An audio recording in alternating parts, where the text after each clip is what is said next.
Dans cette série de vidéos, j'aimerais vous présenter la mythologie grecque sous différents angles, sous différentes histoires depuis son commencement. La mythologie, qu'elle soit égyptienne, scandinave, japonaise ou encore grecque, est toujours complète et nous rend rêveurs. Le fait que tous ces différents dieux existent nous montre combien il était compliqué aux hommes d'expliquer les différents phénomènes naturels qui les entouraient.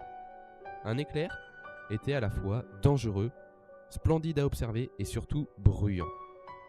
Il semble donc logique que pour les Grecs, ce soit le roi des dieux qui montre sa puissance et sa colère aux hommes.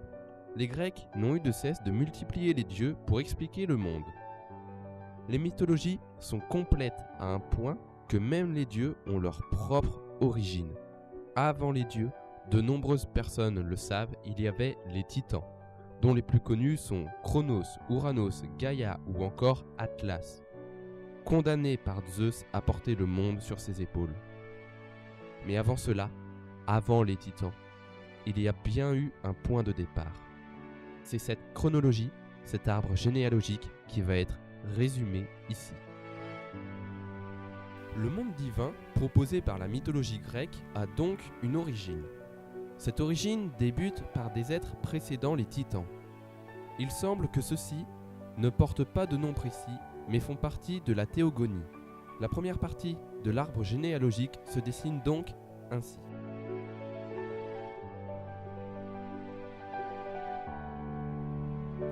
La base du monde repose sur ces quelques êtres qui sont devenus des lieux plus que des personnages. Nous allons à présent voir le rôle de chacun d'entre eux, ainsi que, pour Nyx surtout, leur descendance.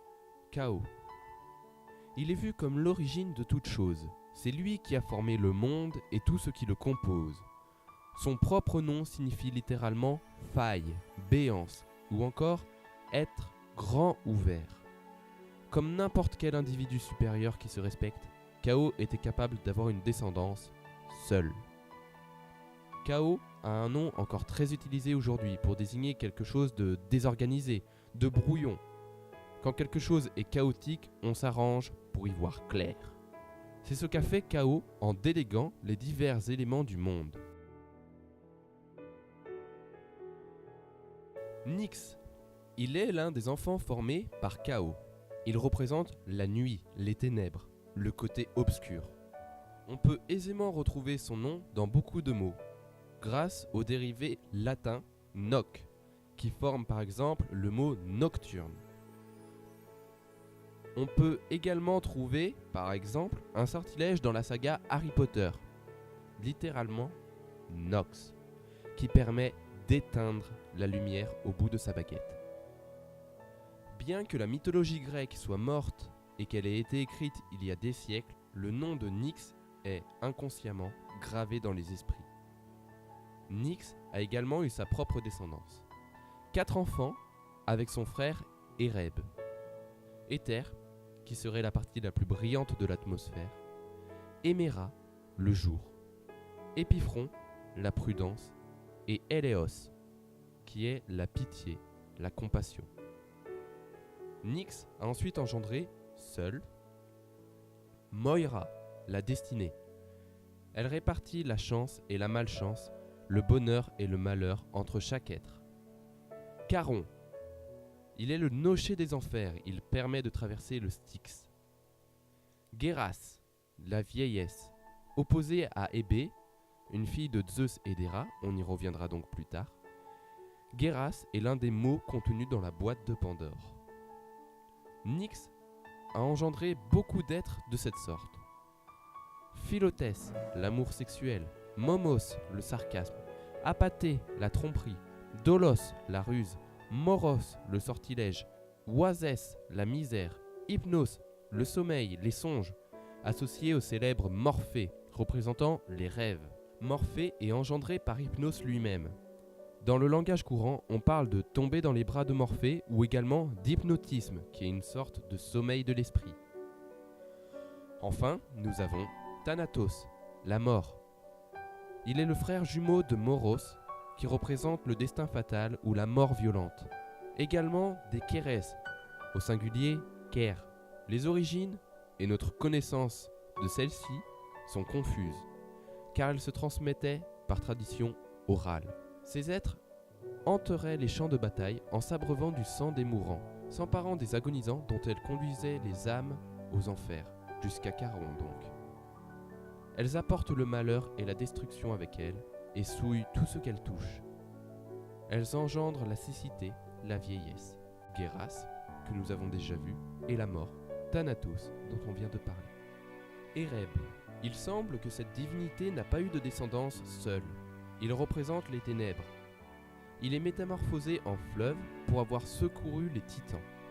Il donne son nom à une région des enfers. C'est sur cette région que passent les âmes des défunts. Elle se trouve entre le monde des vivants et l'enfer. Tartare. Bien que parler de la sauce aurait été amusant, dans la mythologie grecque, Tartare est une divinité grecque primordiale. Il s'agit d'un lieu à la porte de fer créé par Poséidon lui-même où l'on expie ses fautes et toutes les formes de torture physique ou psychologique sont représentées. Il y a à l'intérieur les plus grands criminels. Campée en est la gardienne. Elle personnifie donc le Tartare. Comme dit précédemment, les êtres dont je parle dans cette vidéo représentent désormais plus des lieux que des personnes. Le Tartare est l'endroit le plus bas du monde souterrain. La distance du Tartare jusqu'à la Terre était égale à celle qui séparait les cieux de la Terre, selon les anciens. Le Tartare soutient la Terre et la mer.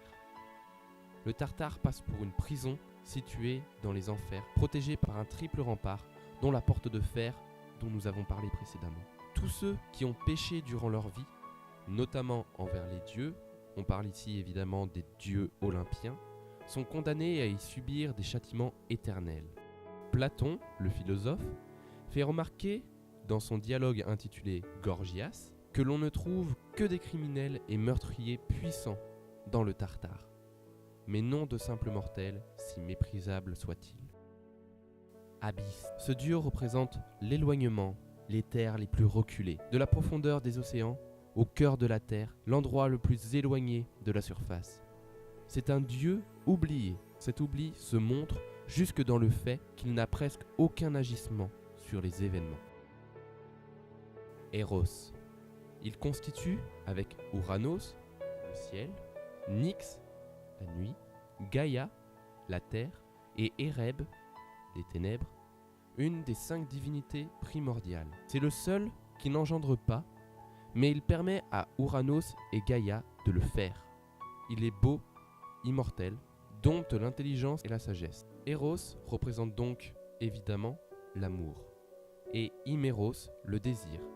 Tous deux accompagnent Aphrodite depuis sa naissance. Eros donne bien évidemment le mot érotisme. Gaïa.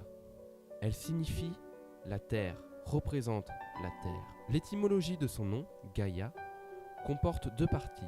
Ga, qui signifie terre, et le suffixe aya, qui en latin veut dire grande mère. On ne parle pas ici d'une grand-mère dans le sens coutumier, mais bien d'une grande mère.